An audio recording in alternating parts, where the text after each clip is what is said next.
Mein Name ist Franz-Josef Brüggen von dem Betrieb Brüggen Landtechnik. Wir sind ein Lohnunternehmen, speziell für Landwirtschaft. Von der Frühjahrsbestellung bis zur Ernte bieten wir alle Dienstleistungen an, die hier in der Region gemacht werden, ob zum Frühjahr mit Aussaat, Düngung, dann Pflanzen und dann im Sommer weiter mit der Strohernte. Sind wir zurzeit mit 11 Mähdreschern unterwegs, 5 Großpackenpressen von Krone, die Big Pack, speziell Rundballenpressen, die Varipack sind dieses Jahr neu angeschafft worden, um hohe Pressleistungen zu fahren, hohe Schlagkraft zu haben.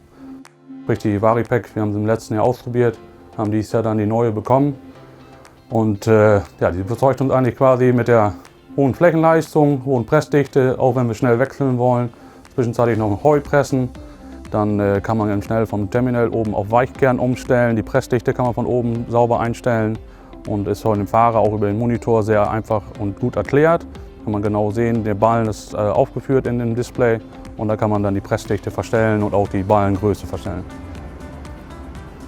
Bei der Varipack Plus die läuft über Lord Sensing, ist für den Fahrer auch sehr angenehm. Die Ballenkammer öffnet sich automatisch, wenn er fertig ist mit der Netzbindung, schließt automatisch wieder. Dann kann der Fahrer wieder so weiter starten, er braucht kein Steuergerät betätigen.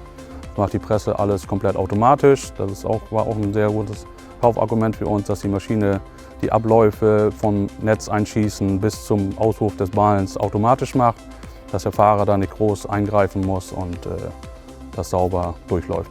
Ja, das Plus ist bei der Varipack, die Stärken spielt sie aus in den hohen Strohreihen, wenn wir breites Schwart haben. Die Mähdrescher werden immer größer, die Reihen werden immer größer. Wir haben stellenweise jetzt Weizenerträge von 10 Tonnen. Deswegen haben wir auch dementsprechend hohe Strohmassen und Mengen, die mit der Presse aufgenommen werden müssen. Und dadurch den neuen Rotor und die breite Pickup verarbeitet die Reihen sehr gut auf und haben ganz wenig Verluste bei der Schwartaufnahme. Dann Netz wechseln, wenn ein neues Netz eingelegt werden muss, kann von der Seite so mit der Rutsche eingeschoben werden. Braucht man nicht die schweren Rollen, wir fahren die großen Rollen mit 3600 Meter. Die haben ja ziemlich Gewicht, aber die kann man mit der Seite, mit der Rutsche so reinschieben. Das ist halt für den Fahrer alle ein bisschen leichter. Und dann vorne sind Trittstufen, wo der Fahrer sicher stehen kann, um das Netz einzufädeln. Und dann kann der Fahrer zügig wieder die Fahrt aufnehmen, wenn das Netz gewechselt werden muss.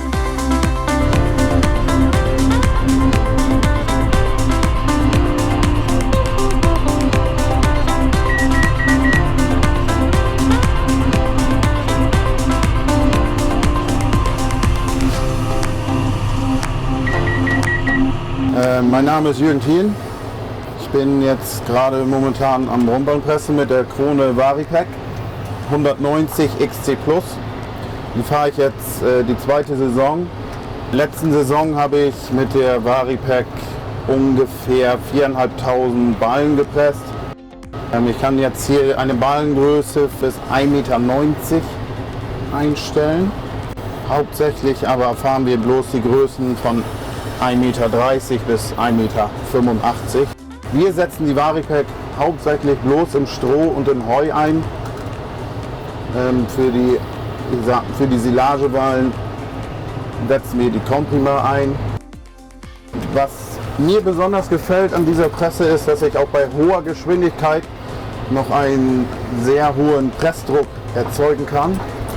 Auch das Netzwechseln ist kinderleicht. Die Bedienung ist auch kinderleicht. Es hat nur einen Tag gebraucht, bis ich mich hierin eingefunden habe. Wir fahren diese Presse hier über den Schlepperterminal mit Isobus. Ich kann alles auf Automatik stellen, die Netzbindung auf Automatik, die Heckklappe auf Automatik. Ich brauche kein zusätzliches Steuergerät mehr ziehen für die Klappe. Ich steige gerne auf dieses Gespann. Also ich fahre morgens gerne oder mittags gerne los und ich presse auch gerne so lange wie es eben geht, weil es wirklich Spaß macht. Und ich muss sagen, ich kann hier mit hoher Geschwindigkeit fahren. Ich fahre jetzt 20 km/h bei einem guten Bestand. Und man kann schon einige Großpacken überholen, sage ich mal so. Auch wenn man ab und zu mal stehen bleiben muss, aber man kann schon gut mithalten.